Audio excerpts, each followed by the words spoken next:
Hello, a very good morning, good afternoon, and good evening to all the people joining us from all over the globe in the Chandigarh MuleSoft Meetup. Today, we are going to discuss about the CloudHub 2.0 architecture. Before we begin, I would like to talk a bit about the organizers. Firstly, myself, Avneesh Sharma. I'm a senior delivery manager in Caelius Consulting.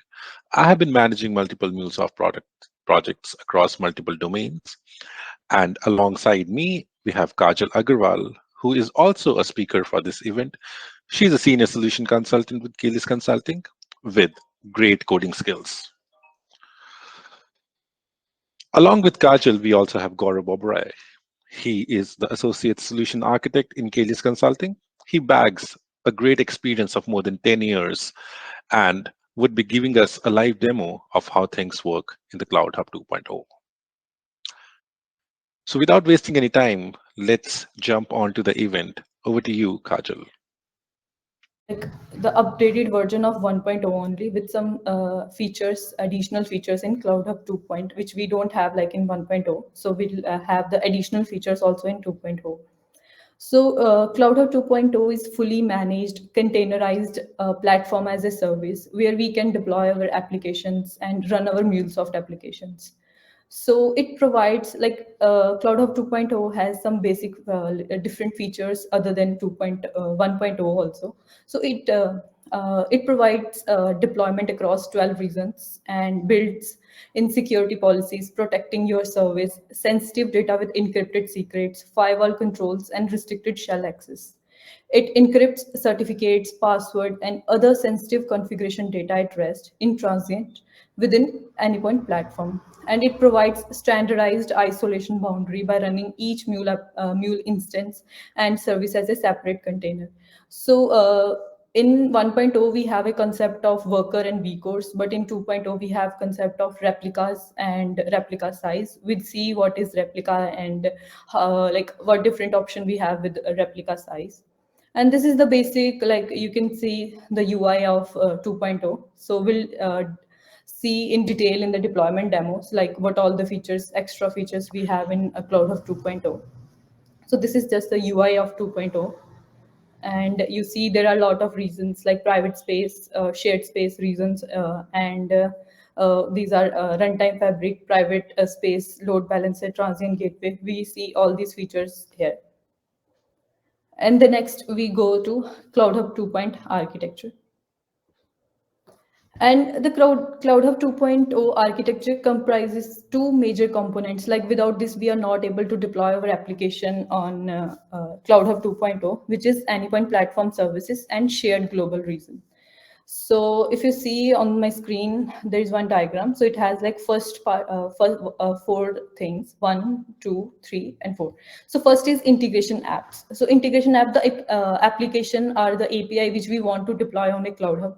The second is runtime manager. So runtime manager is a UI like which give us access to deploy our application and it is a UI from where we can deploy our application or manage our application, or we can set how many vCores and how many vCore size, replica size, how many replica size we want to, and we can add runtime properties from runtime manager.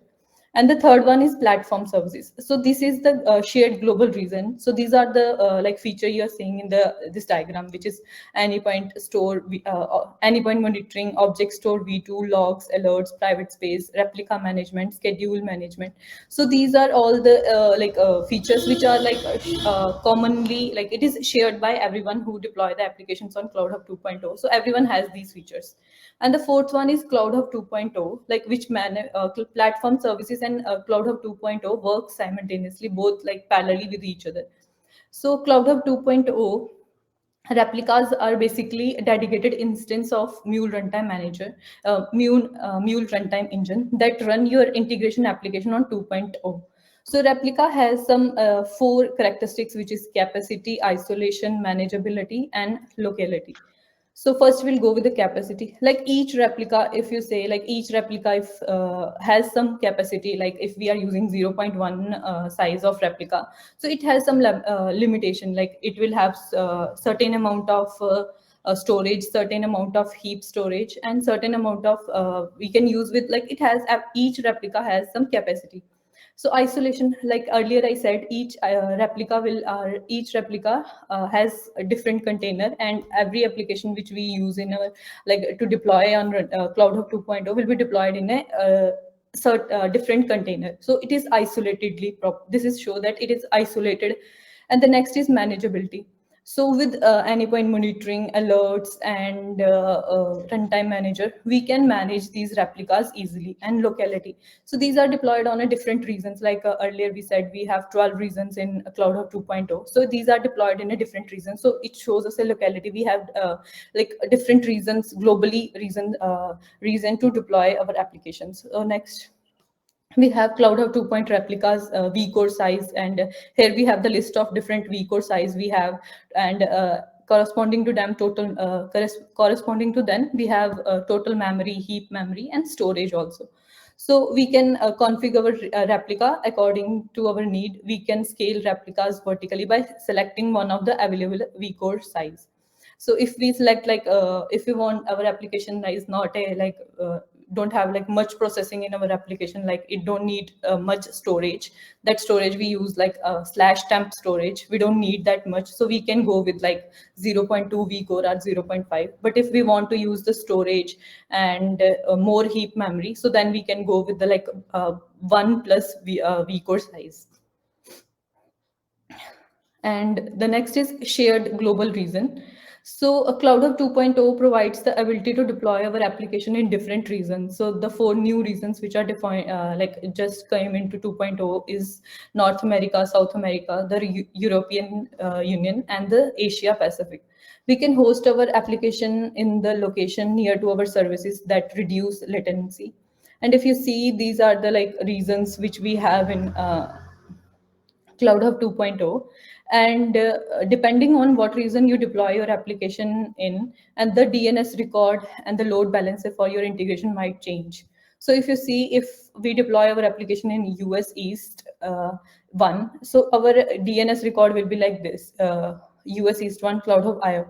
So depending upon what reason we select, our DNS record will also change, and our load balancer also change depending upon region name. So next is multi-tenancy. We need different levels of security and isolation depending upon the service. So the platform provides, so CloudHub 2.0 provides us a different level of multi-tenancy. So first we see what is multi-tenancy. So multi-tenancy, like, we are using some resources shared, but we have some different private resource also. So I just want to take example of, like, we go to hotel, we book a room. So the room which we book is our private space, but there are some we can say that some services of the hotel which is common to everyone. You can say that swimming pool is common, like water which is coming to our room, it is also a common service. The electricity and the housekeeping service, it may be the common to other rooms also. So by this way we can say that there are some things which are like shared with everyone, like with others also, but we have our room which is like private to us. So the shared global region is a multi-tenant cloud of virtual machines. We can create single tenant private space, which are virtual, private, and isolated areas in CloudHub 2.0, in which our application would be running. The management console and platform services have a shared everything architecture. All tenants share the same web UI, monitoring services, and load balancer. So as I explained, there are some services which are specific to you only, but there are some services which is shared with everyone. So now we'll have the deployment demo. So over to Gaurav. So guys, if you have questions till now, you can ping in the chat. Okay, yeah. Thanks, Kajal. Thanks for which you have presented. Um, so here in what we have discussed till now, theoretically, I would like to share the screen and explain how the things work practically.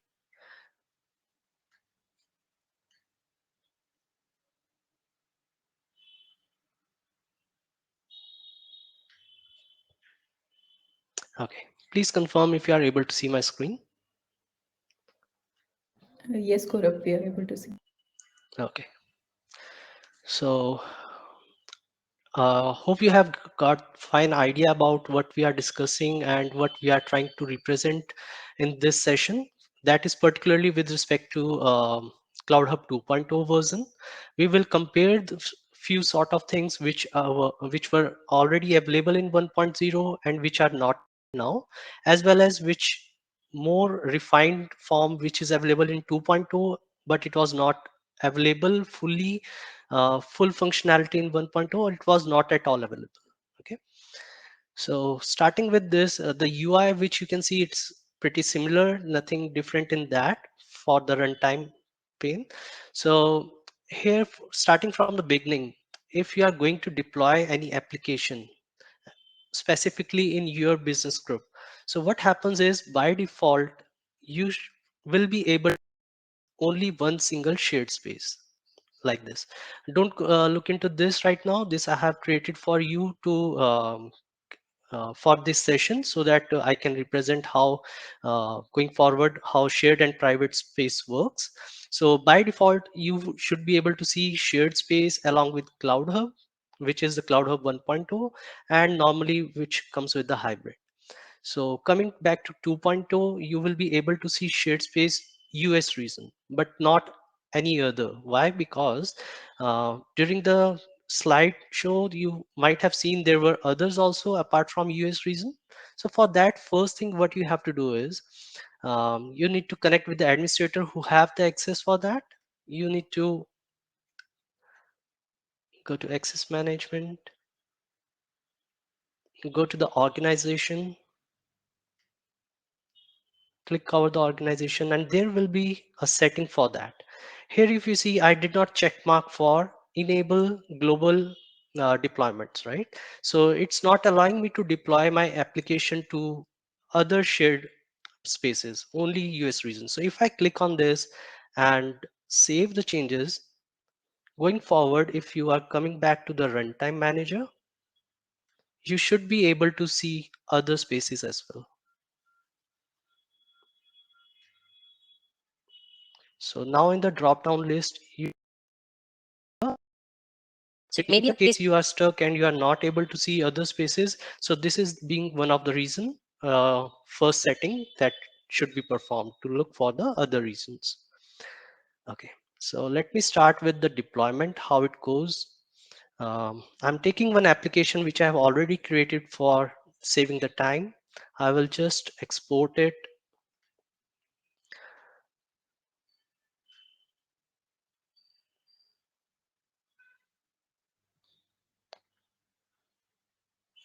Okay, it's exported. Quickly sharing what is there in my application. I have just created a simple API here, having the connector configuration as defaults, giving my endpoint as a meetup here. I have one start logger and end logger. In between, I have one transform message to set the payload, what you will be able to see once I hit this API. So app name, which is being deployed onto the Cloud Hub, you should not be able to compare it with the project name. What is going to be deployed on the Cloud Hub, that will be your app name, not the project name. So status, timestamp, and the correlation ID. So if I hit my API after deployment, I should be able to see this as a response. So, okay. So as this is a deployment, first I will select this shared space with US region. Let me name it as shared demo sapi. Okay. I'm going to choose my file.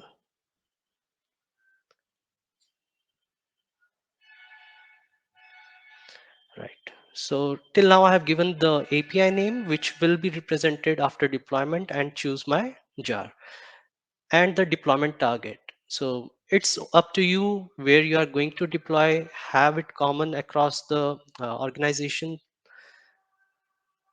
Coming to the other configuration in this page, if you see, there is a no vcore and worker mentioned over here. It's a replica size and replicas. So same thing we have already covered in the slides. You might have seen that size which are available now in 2.0 have more depth. Like after 0.2, you can see 0.5 as well. After 1 vcore, you can see 1.5 vcore as well. Similarly for others. So this is a new thing which you should be able to see in 2.0, which was not there earlier. Replica is nothing but the same as workers, but the name is different as it's 2.0. Why? Because, okay, I missed to mention earlier. So what you have to think about all this 2.0 as a runtime fabric environment you might have already worked on. So 2.0 basically is a MuleSoft hosted RTF. You can think, so most of the things in this plane you can compare it with your RTF if you have already worked on. But if it is new to you, so you have to go through some of the documentations to get familiar around this. Okay, so if I configure it replica 1, what happens is single instance is going to be deployed for this API. If I choose any other replicas, 2, 3, 4, so those instances will be available to me. And based on that, I have more options to select. So what happens if I go with the 2? It will enable this checkbox for me. This is run in runtime cluster mode. If there are 2 nodes which are available, 2 replicas, so that can be merged. That's basically, then this checkbox will be enabled, else it cannot work, single instance cannot work in the cluster mode, right? So we have to select more than that. We'll come and I can show you the differences there later. Object store v2, this is again a default configuration. It's similar to 1.0. Okay, coming to the rolling update, I will show you practically how it works. So by default, it's a rolling update. And what happens in the rolling update is, let's say I have deployed this API for the first time and I got some changes, and again I'm going to deploy the second time. So what happens between first and the second time? My API should not get into downtime. It should be up and running all over the time. So in that case, I need to select this default option, rolling update. What it does is it will take care of the requests which are coming while updating from one version of jar to another version of jar. So meanwhile, my API is getting deployed with the second version of the jar. The previous request, meanwhile, the requests which are coming to the Cloud Hub, that will be catered by the previous version. If we don't want to do that, if we want to restrict at that particular time no more requests should come and we want to instantly um, stop further processing of the request, we can select the other option, which is recreate. So in case of recreate, what it will do, it will stop our previous instance of the API and start deploying the another instance. So meanwhile, the difference of time, if new request comes, that will not be catered. Okay, so I'm right now selecting the default option and I'm going to deploy this because I don't need any further configuration as of now. We will come to the, different tabs once we are done with the deployment.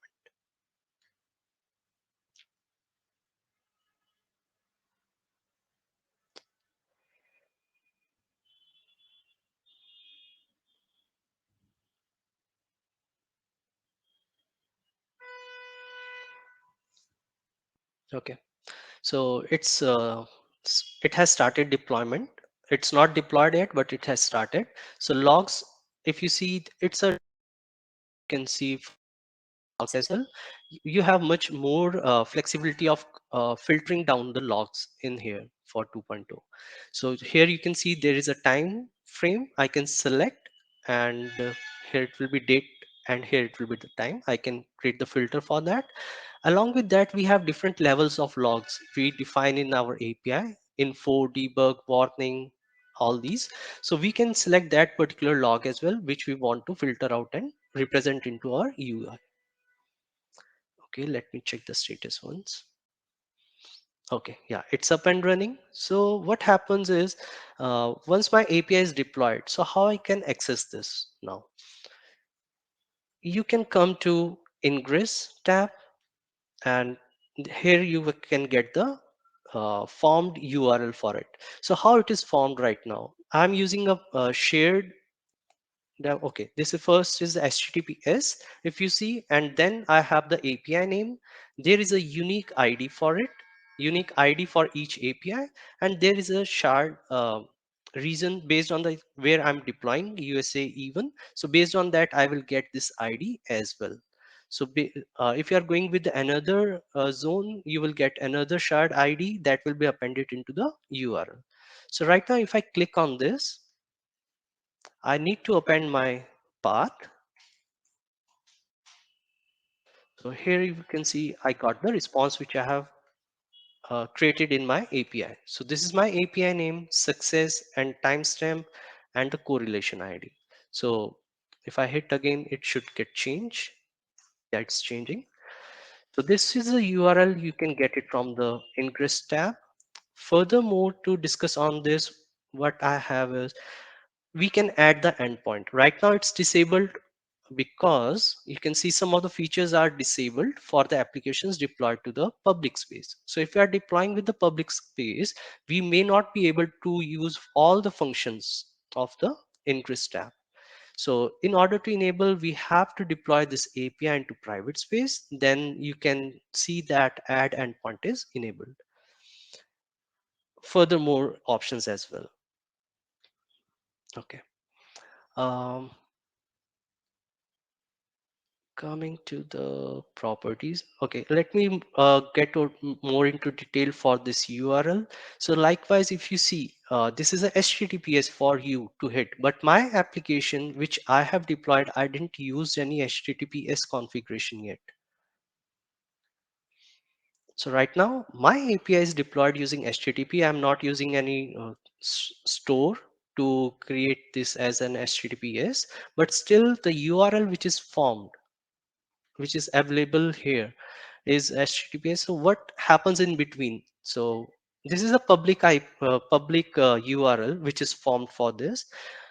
I can hit this based on the Ingress is it's a load balancer for us in 2.0. So that will take care of internal request going to from public address to my API. So from the public, from the internet, I can use this URL to reach out to my API internally. So load balancer, what it will do, it will reach out to my API on 8081 port using HTTP. So what happens in HTTPS? Right now, I have created my application as HTTP. If I'm going to apply HTTPS, there is an additional step which needs to be taken care.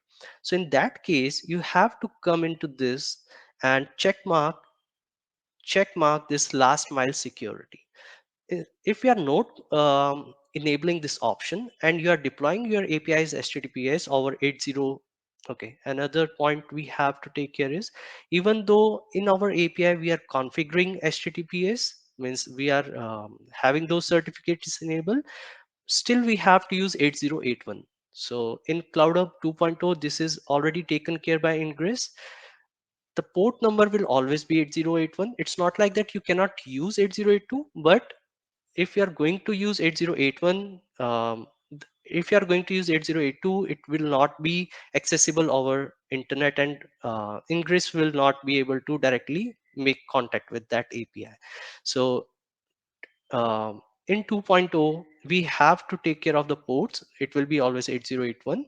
And if we are configuring, we have to check mark this checkbox to take care of Ingress 2.2 my API with HTTPS. So that is the reason there is. Okay. Apart from this, coming to the properties, we definitely use this tab for overwriting our configurations onto runtime, like mule.environment we usually use. And apart from that, we have secrets, secure keys, secure.key, which are usually secured. So that should not be available as a plain text, right? And we usually take care in CloudHub 2.1 with the help of one file you might already know. Uh, in here we have a different option. If you see here, there's an option for protect, right? So if you click on this protect, you will be get a pop-up and protect value. Now in this, you will not be able to see this value. So what happens is, if the DevOps have the access to the runtime manager and they are overriding this property, they need to set this as a protected key. Then only no one can see that values, else anyone can come here and who have the visibility to this environment, and they can see the secure key. So this is one of the feature which is available in 2.0, which is not available in 1.0. So uh, okay, this is the same one, and there's nothing different in there. But there in 2.1 you can also see another tab with the static IP, right? So that is missing over here. So we'll go in detail to the static IP, why it's missing here and how we can use the static IPs in 2.0. So till now I think we are good with the discussion we have in the practicals. One more thing is, coming back to the configuration in the main page, let me show you how it works with the two replicas. So right now, if you see, here replicas is one, right? Replica is one. And if I'm going to make it two and apply the changes, what happened? Let me refresh.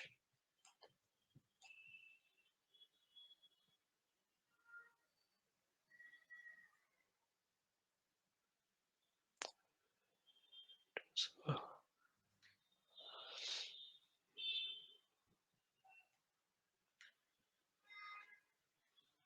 okay, it's applying the changes. So if you click over here, you can see the progress of what is happening right now. You should be able to see two boxes which will be running. Um, okay, I think it's already done.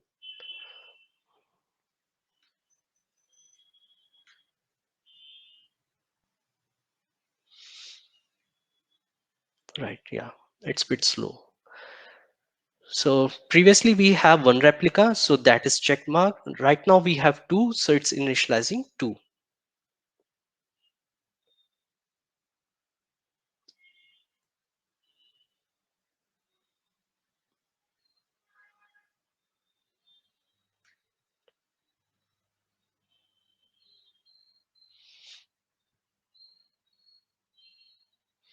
Okay, let me come back and quickly I will deploy one more API in normal Cloud Hub, that is 1.0, to showcase how what all differences are there.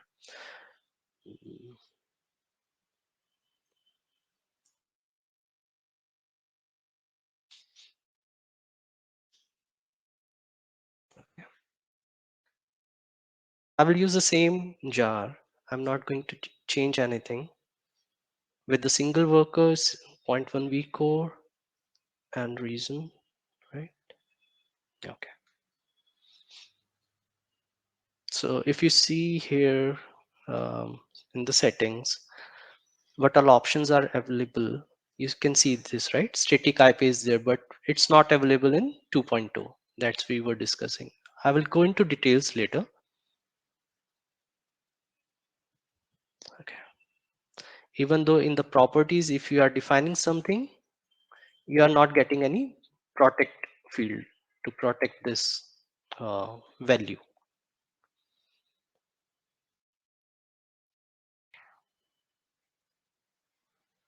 Right. So my previous application is deployed now on two replicas. See. Okay. So what all change I want to show you is there is another flexibility eh, to see in the CloudHub 2.0, that this is my previous version which was deployed, right? So if I click on this, the previous one, you can see how many replicas were there and I can make the changes.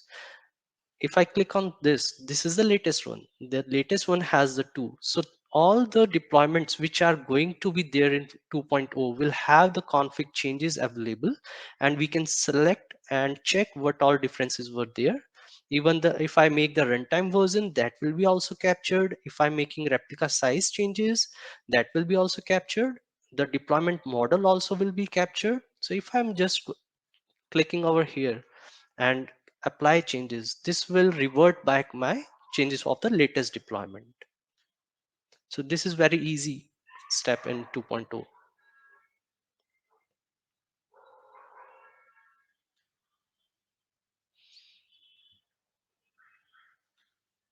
Okay. Meanwhile, I will again come to the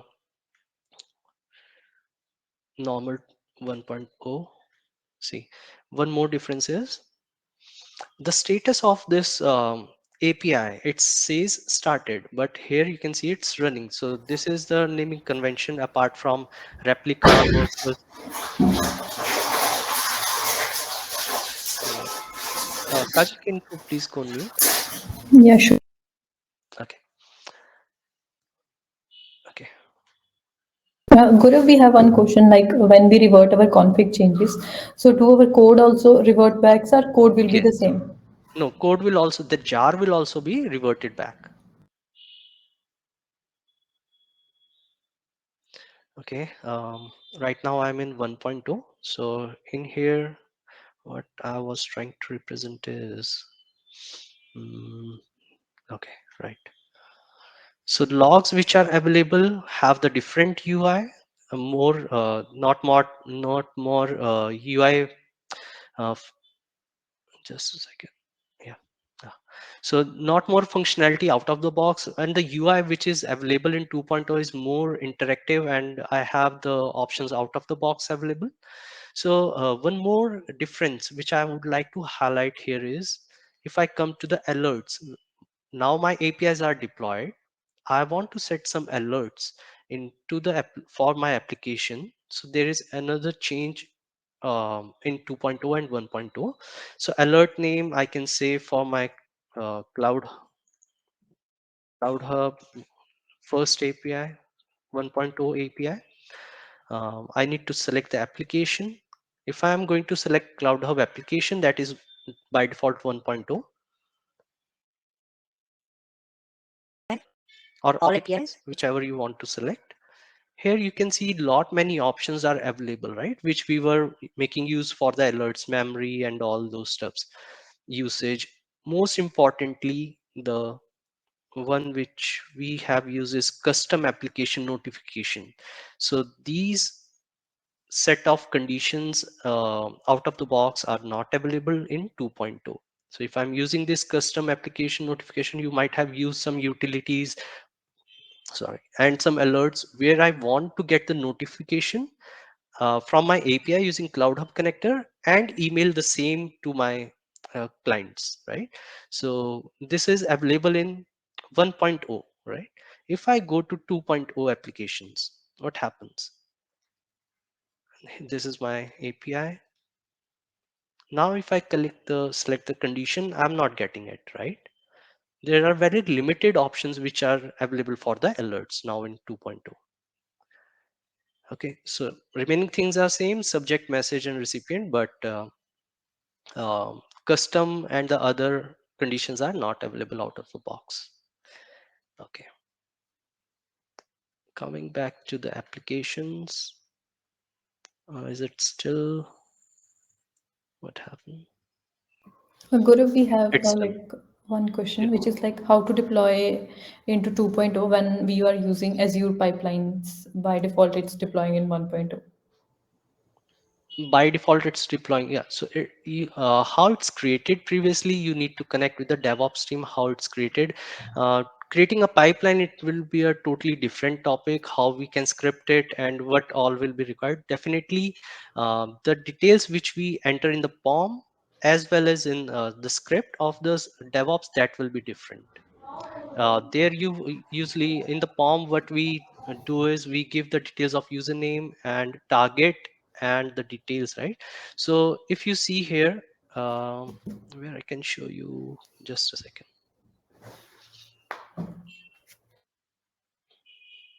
Okay, just a second.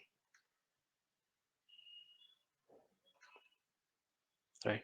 So in there in the POM file, you have to select the space, right? So you have the private space with your name, which you want to, which will be defined by you. So those things you have to define in the POM and some changes in the pipeline script as well.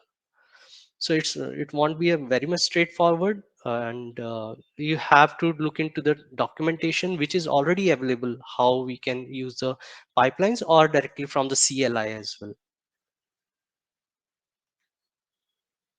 Okay. Mm,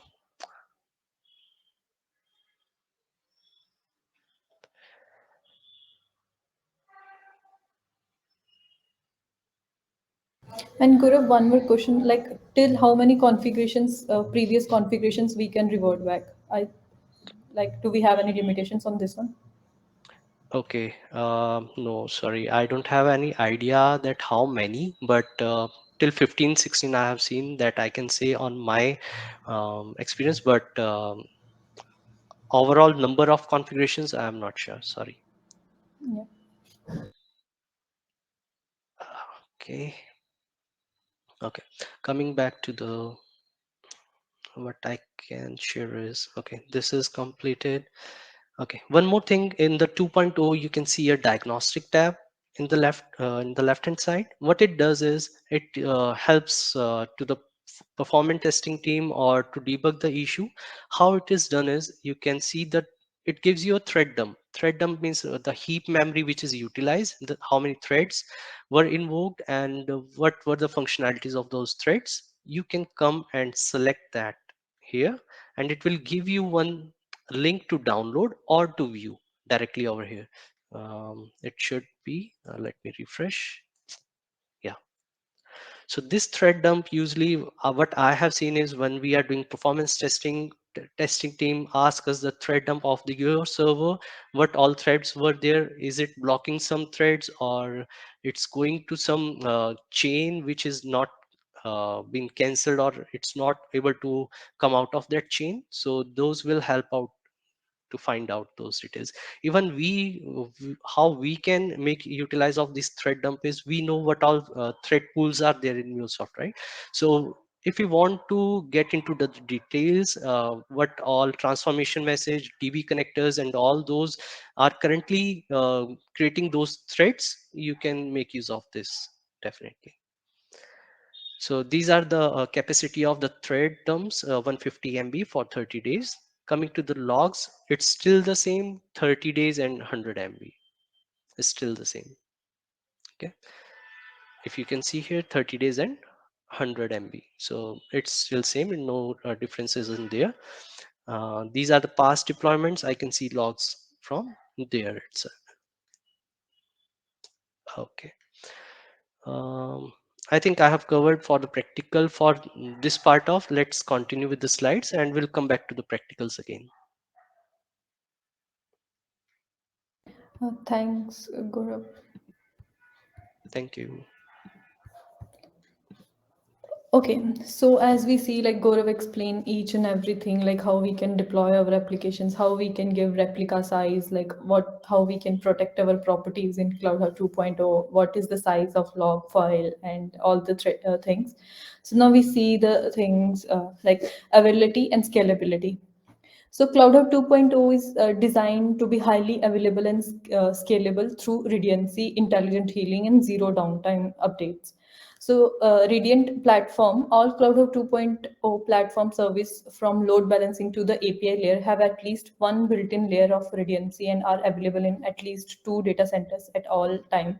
So the redundancy ensures that even if there is a data center outage, the platform remains available. So whenever we deploy our application, so uh, CloudHub 2.0 deploy our applications in two reasons. So that's why it give us this feature.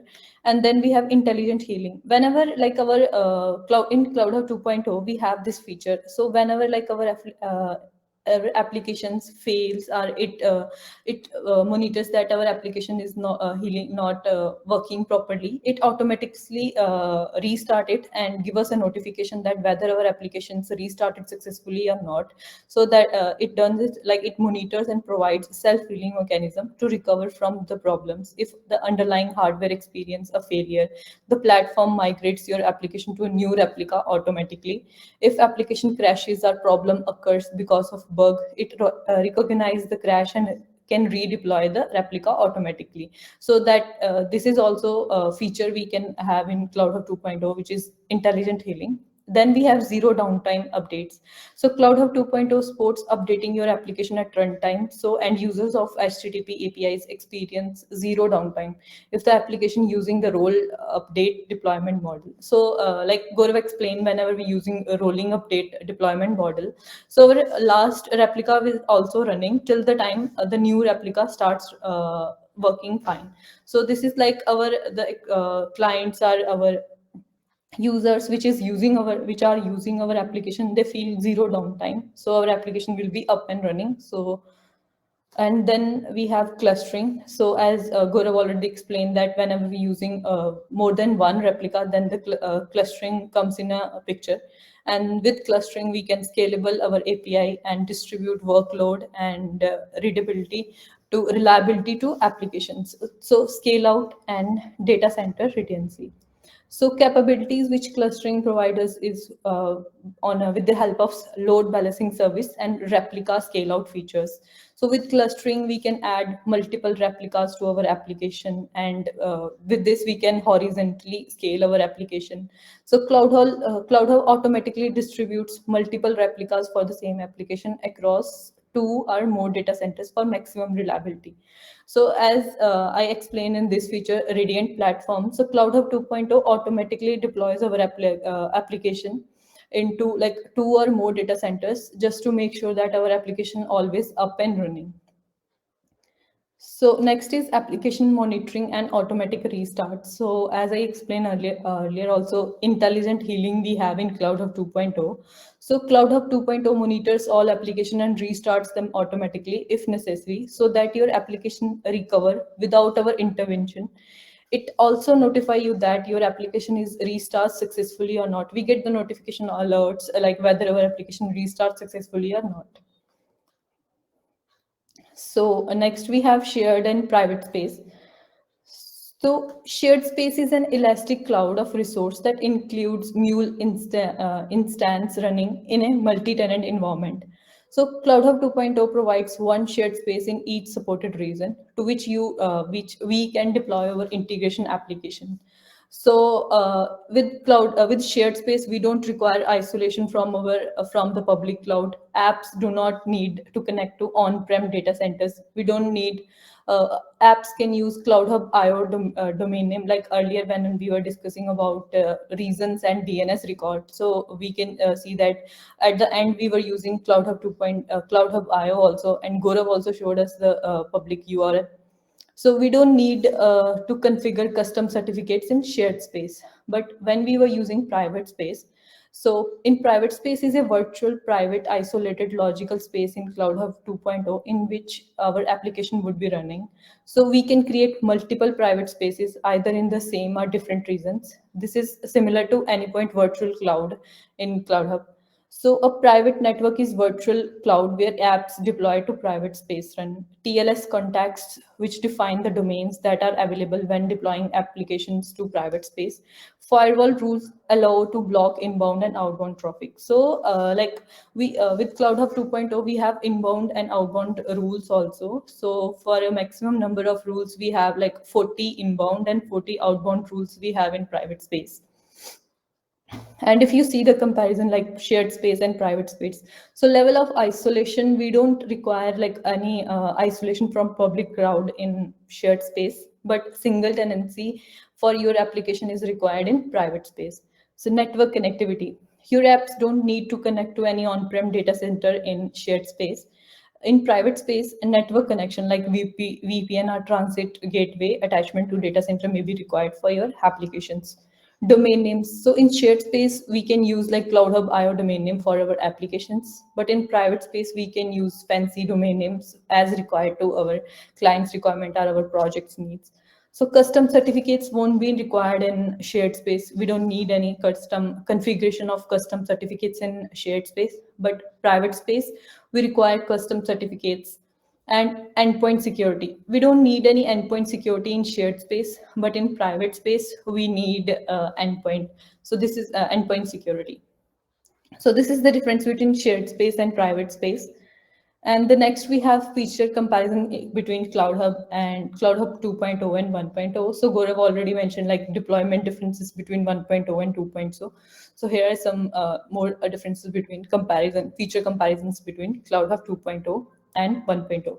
So first is scaling. So scaling is like we can done in both like CloudHub 1.0 also and CloudHub 2.0 also provide scaling vertical and horizontally both. With CloudHub 1.0 we have workers and vcore size. With 2.0 we have replica and replica size. So URL rewriting. So in CloudHub 2.0 we can do this with the help of DLB, but in 2.0 as we all see, we can do this on the app level also, like whenever we're deploying our applications we can rewrite our url. So load balancer logs is not available in 1.0, but in 2.0 we are able to like download load balancer logs. Multiple custom endpoints, it is like partially supported in 1.0, but 2.0 it is fully supported. Then we have multiple trust stores like client certificates for mutual TLS. So it is not required in 1.0, but when we are using 2.0, like we are using trust this private space. So then we need client certificates for mutual TLS. So for direct connect VPC peering, we don't require it in CloudHub 2.0, but we required it in 1.0. VPC, VPN, transient gateway. So supported in 1.0, and for 2.0 it is only required in private space when we are using private space. So we required VPC, VPN, and transient to connect to our data center. So next is outbound firewall rules. So in CloudHub 1.0, we only have inbound firewall rules, and in 2.0 we have inbound, outbound, both firewall rules, and we have like limitation of 40 firewall rules we can set. And the next is log forwarding. This is same for both the applications, like both the platforms, like CloudHub 1.0 also have the forwarding feature, and 2.0 also. And the custom notifications. So as Gaurav also mentioned in the demo, like in the alert sections, we have the feature of custom notification, CloudHub connectors. So it is supported in 1.0 only, and with 2.0 we can't use CloudHub connectors, and we don't have this feature in CloudHub 2.0. So that's it in the slides. So guys, we again have a demo. So over to you, Gaurav. Yeah, thanks, Kajal.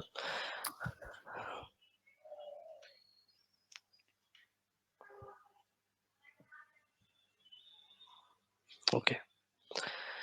So till now we have almost covered with the shared space and the default configurations which are available and can be configured with the shared space. Now let's move to the private space, how it works and how we can make use of it. Okay, so first thing what we have to do is here at the left hand side you will be able to see as a private spaces. Right now, you can see there is one private space which I have already created because during this session, if I'm going to create, it may take a long time, 15 to 20 minutes. So I want to avoid that. That's the reason I have created this. And right now within this organization, I have limitation to create only one, but let me show you the steps, how it is. So first thing you have to give a name, any name, space, sorry, space.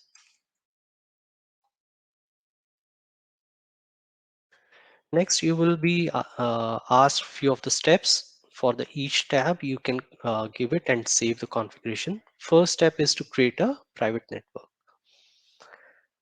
Okay. So by default, in which region it should be deployed, my APIs which are going to be deployed, I have to select that region for this private space. So I can reasons for a single private space, but I can create multiple private spaces within the same region. Okay, so by default, I'm just selecting this. CIDR block, this you have to take from the client for which you are configuring this. There will be a range of IPs which you want to configure and which will be available for this private space. And this is nothing much different from the 1.0, there also we configure the same.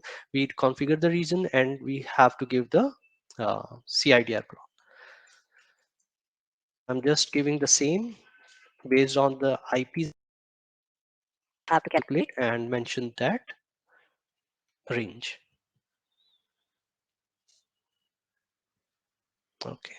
So what happens is it says I have exceeded the limit because I have only one limit. So once we create with that, it will start creating internally a space for us. It will show you outbound static IP. It will show you a inbound static IP, public DNS target. All these details will be populated for us. So how these are going to be used, we'll just shortly see that. Okay, so once we have created this, behind the scene background, it will start rotating and by the time it will take 15 to 20 minutes to get those static IPs and outbound static IPs for us. So these static IPs are nothing but the IPs which will be used by our ingress load balancer. So we can provide, just now we saw that in 1.0 there is a tab for the static IP. We can define the static IPs in 1.0 which are available to us, which are by default two times the production vcores. So we ask for the vcores right from the MuleSoft for the sandbox, non-prod and production. So for the productions, whatever vcores we have asked into two numbers we will get as a static IPs. So those many static IPs I can use in 1.0, but in here we don't have such a thing. In 2.0, we will be creating a private space and we will be getting 2 to 3 IPs based on each private space. If I'm going to create another space, I will get a different static IPs. So based on the region, we have selected provide me the static IPs. For inbound and outbound, both will be different, not the same.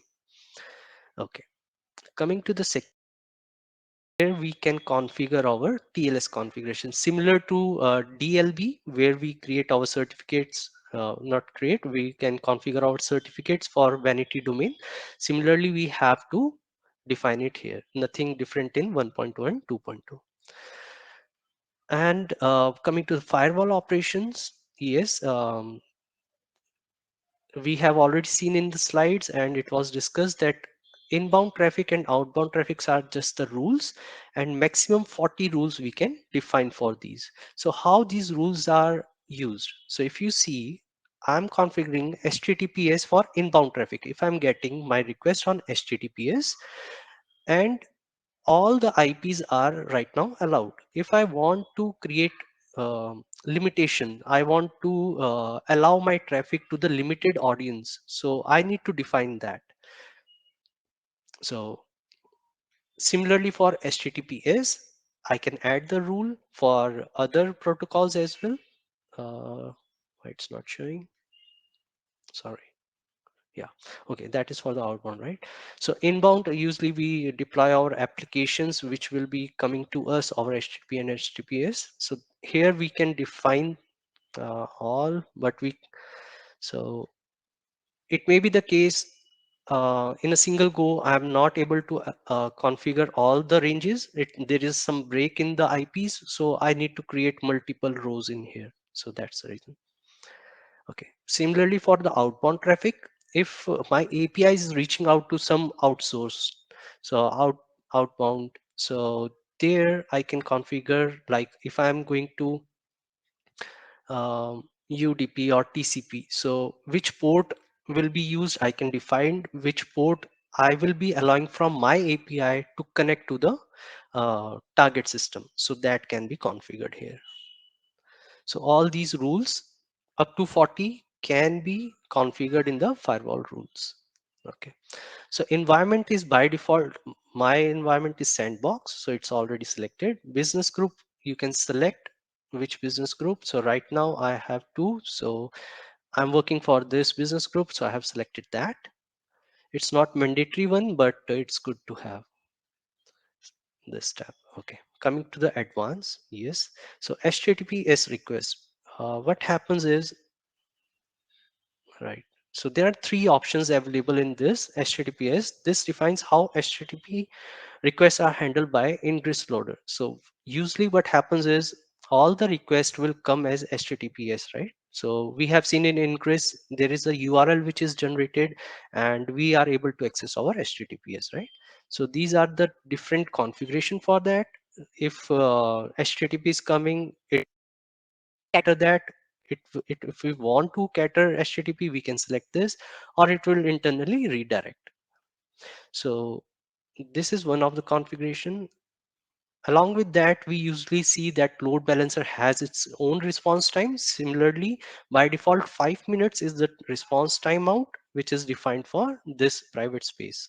So let's say if anyone has requested my API within this space, and I'm also reaching out to my target, and in the API itself, it's taking long than 5 minutes, and my response will be timed out for the requester of my API. Okay, yeah. So ingress load balancer logs. So this is additional feature. Previously in 1.0, we cannot download the DLB logs, which as per my knowledge. So this is again one difference in 2.0. We can download the logs for the load balancer. So not only complete logs, we have the filtration over here. So which level of logs, also the IP I'm getting the request for particular that request I want to download the logs. So I can configure that IP, range of IP, and the level of them. So it can be multiples. So based on that, I can download the logs, drilling down and filtering the logs. And okay, so this is to just to delete, nothing much. Now coming to the action where I have already one private space uh, private to me. Let me delete this to not get confused. Okay, so this is the one, and we saw that I was unable to generate these because I was crossing my limit of that space. And so in here, if you see, I already received 1, 2, and 3 static IPs for inbound and 3 static IPs for the outbound. Apart from that, what I have received is this is a public DNS target. So this is based on the region where I have which I have selected while creating this space. Along with that, this is a shard I unique ID which will be appended along with the region. So each region will have the similar one, but a different region will have different. And apart from that, it will be also prefixed by another unique ID once we are forming the complete URL for any API to be hit. So that we have seen. And okay, so this is internal. Similarly, we have in cloud 1.2 as well internal workers and URL for the public one, right? So those are still separate. So I will show you how this is reachable and not reachable to the public uh, internet. So coming to the now deploying my application to the private space. So I'm using the same API which we have created earlier, private demo SAPI. Okay. I'm using the same API right here. Now previously we have used a shared space. Now from the drop down list, it has to show what we have created. There can be multiple, whichever you have created. We can select that from this drop down. No, once we select that, you will not be able to see much differences in this tab, but we will come to the other tabs. What changes were there after I selected the private.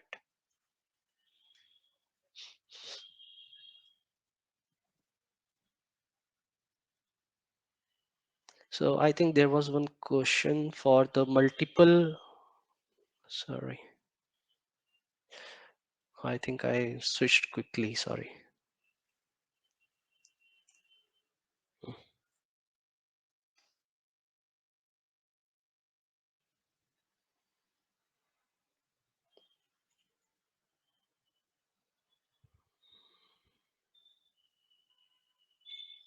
Yeah,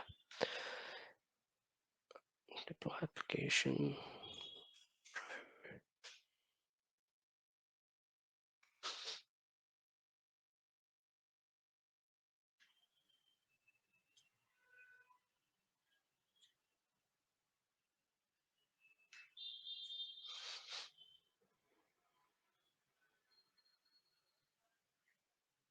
Okay, I think it's still deploying in behind the scene.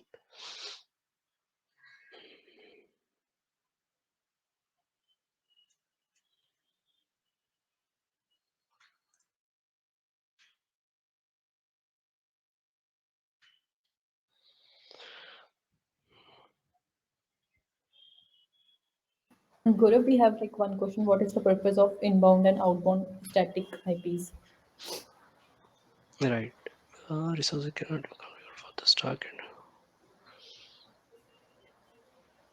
Hmm.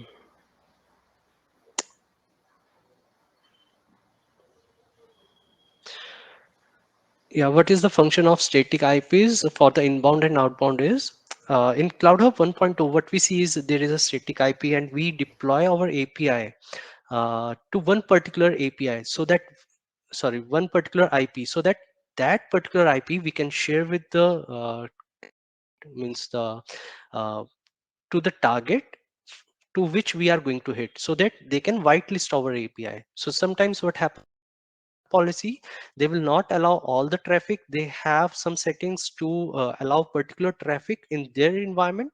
So this particular IP, we have to share it with them so that they can allow our request from MuleSoft API. So in 2.1, we have that static IP, which I already shared, how many static IPs we get and how we do. But in 2.0, we don't have that, right? So this IP range, the three IPs which you have received, these three you can share with the uh, target team so that they can whitelist these. Sorry, but I'm sure why it's not able to deploy private API ch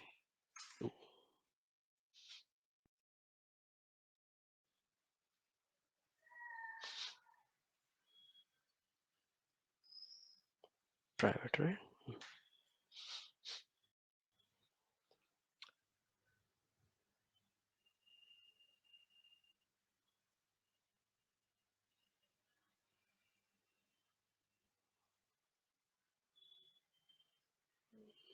Mm, something is not working, it seems here.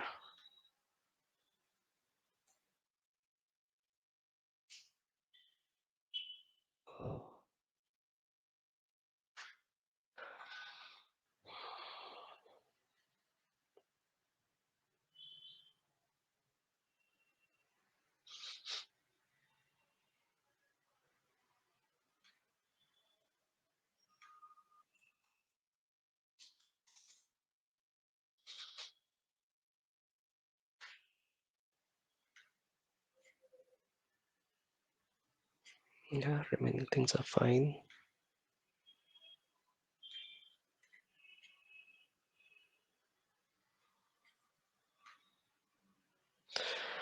Okay, let me show you the difference itself. Here itself, it's not able to deploy. Okay, we have seen that this tab has nothing difference if we are selecting that private space though. So coming to the ingress, what happens is if I'm selecting private, you should be able to see add endpoint here, which was disabled previously, right? I was not able to add endpoint. So how it happens is if I have configured my vanity domain, I can provide my another host apart from this, which is default as a public. So I have that flexibility to add another one. This will drop down will show you another which I have, which you will be configuring in your private space TLS configuration. So this is another feature to add the endpoint. And as you see, path rewrite and forward SSL are also now enabled for private space. So what these two do is, let's say we usually give is API slash as a base path. So we can change that. We can change that. Not change. We can add a path which will also listen to that and act as a base path for this. So path rewriting will act as a specific base path for this API. Apart from that, forward SSL session will help the incoming request to have, if there are um, metadata with the certificates and the details for the security in the header section, that will be propagated further within the API. So this will help from ingress to the API, that the headers which were reach out to ingress, that will be also come to the API. So these are the two additional features which comes only when we are into the private space. And properties will not have anything difference. Logging will not have any difference. Ingress, yes. One more thing is there. This URL, which is will be formed for me for this API, will be available publicly. If I want to restrict this API not to be available from outside, from publicly, I can also remove this. I can directly remove this endpoint, and whenever I want to make that publicly available, I can again add this endpoint. So once we remove that, what happens is that was a public IP, but we have internal IP as well. So this is the private IP for this API. You can use this URL to approach this API within your network. So internally, you have this URL which is says internal, right? In the private space, we have seen that there were two DNS for internal and public and the private. So private will still be available for you to reach out to this API. Um, if I'm able to deploy, I can show you the demo from where we can use from one API. I can utilize, I can consume this API for which I have already removed this endpoint. Gaurav, Uh, I think so. Rajiv is saying that you need to remove the application which you have deployed in CloudHub 1.0. I don't think so, but let me try, because this is not a restriction that if I'm deploying 2.0 in my organization, I cannot deploy 2.0 with private.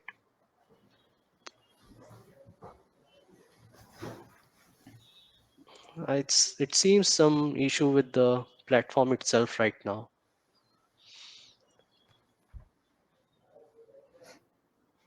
Oh wow. Now we're not able to see any application.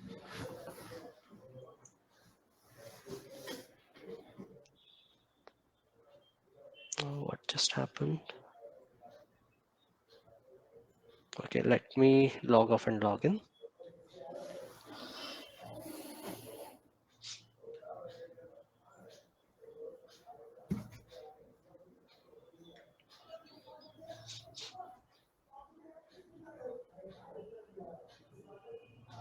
Hmm. I'm in correct one. Yes. Sandbox only. It seems some issue is going on with the platform itself right now. Yeah, it came now. Okay.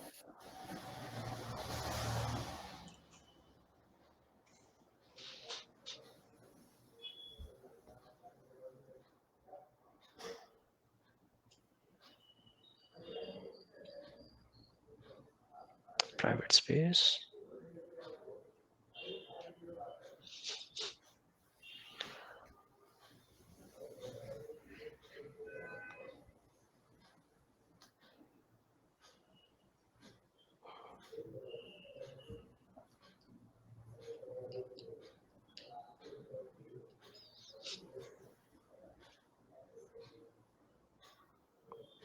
Okay, it's getting deployed.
I think some issue is going on with the platform right now. That's why it's not supporting.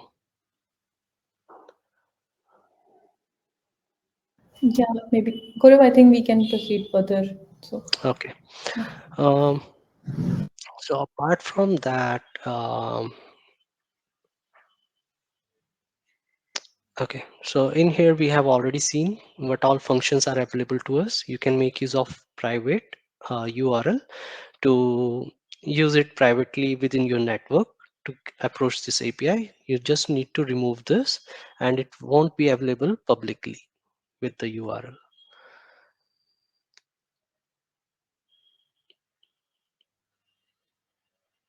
Okay.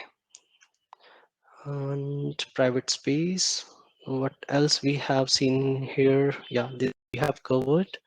And okay, internal, so this is the DNS which we have received, and you can use for this will be means appended for each API whichever I'm deploying within this space. Mm, route table, firewall, DNS. Yeah, so we are good with this, and if it is deployed, let me just quickly check once again. I can show you. No. Okay.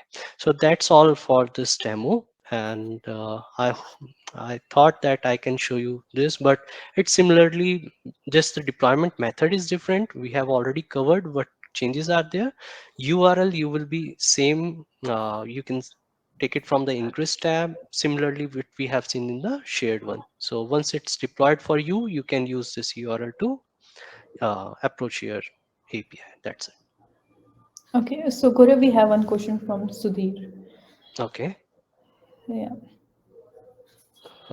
We have only 4 static IPs to whitelist in private space because each app having its own IP, right? Um, we have only 4 static IPs to whitelist in private space. It based on the region where we have deployed, means we have configured our private space. It may be 3, it may be 2, it may be 4, but those IPs will be for the ingress. So that is a load balancer IPs actually, not the our API IPs, right? So our request will be catered outgoing and incoming from the ingress. So we can use these IPs to whitelist all the APIs, which will be included in this private space. Guys, Okay. if any of you have any questions, so you can drop in the chat. So otherwise, we'll be moving forward to Akhil for our trivia.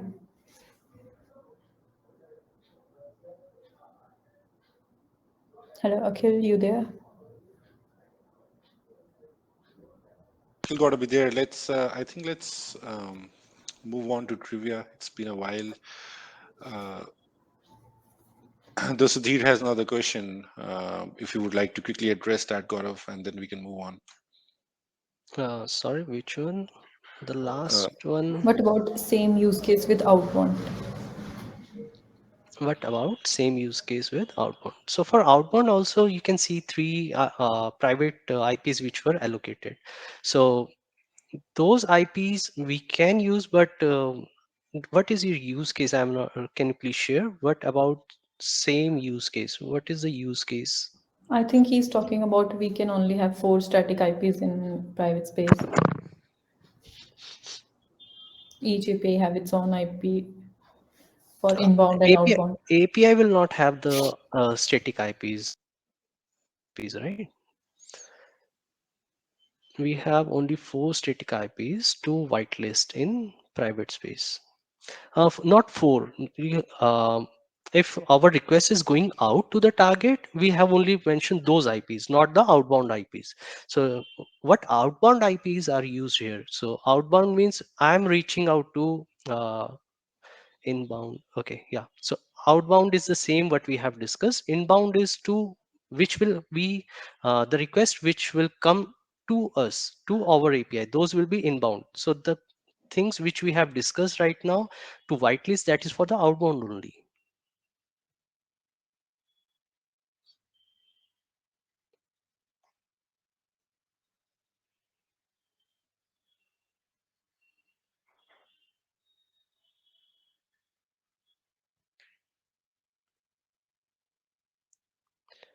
78485202. Okay, You can so ping here. yeah, Yeah. everyone is requested to go to menti.com and use this code, and we can have our trivia started.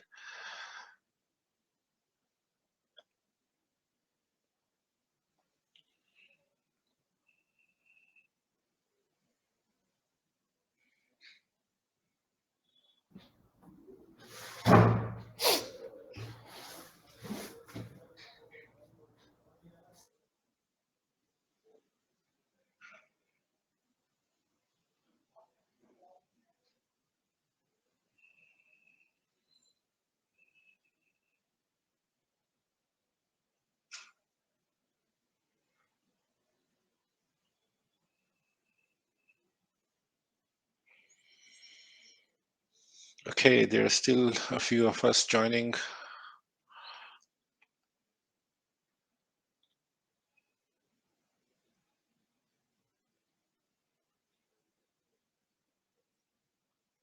Cool. I think we can kickstart now.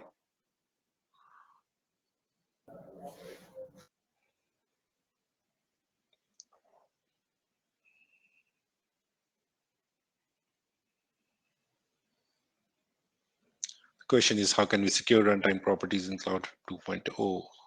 Options: using protect feature in UI, using mule artifact.json, using pom.xml, using log4j2 XML.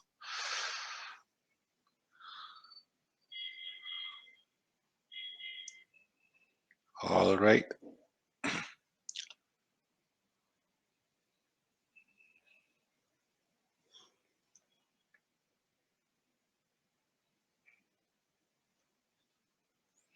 All right. So Manik is leading the leaderboard for now. Um, so it's question based. So I think the Manik would be the winner for this question. Um, yes. And now we can move on.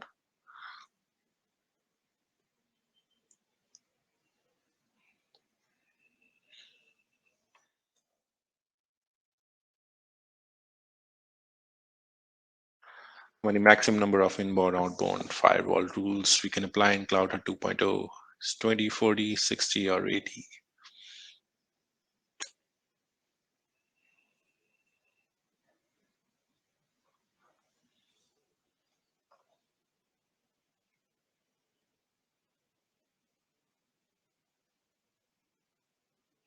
Okay. So again, we've got 10 right answers.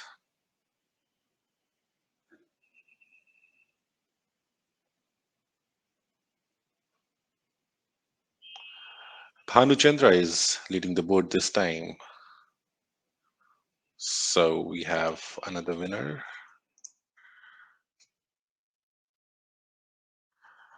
Hey,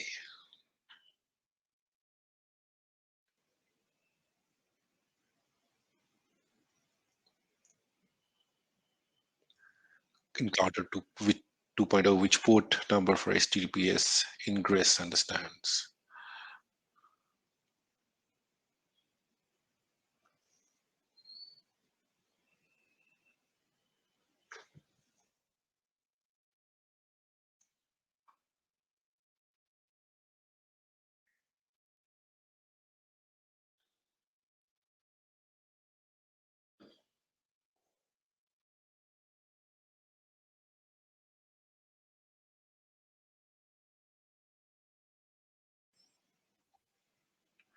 Okay, Akarsh Kumar Jawaji, we have the winner with us here.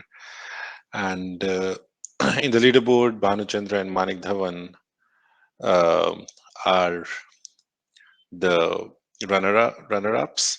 So I request, congratulations, all three of you.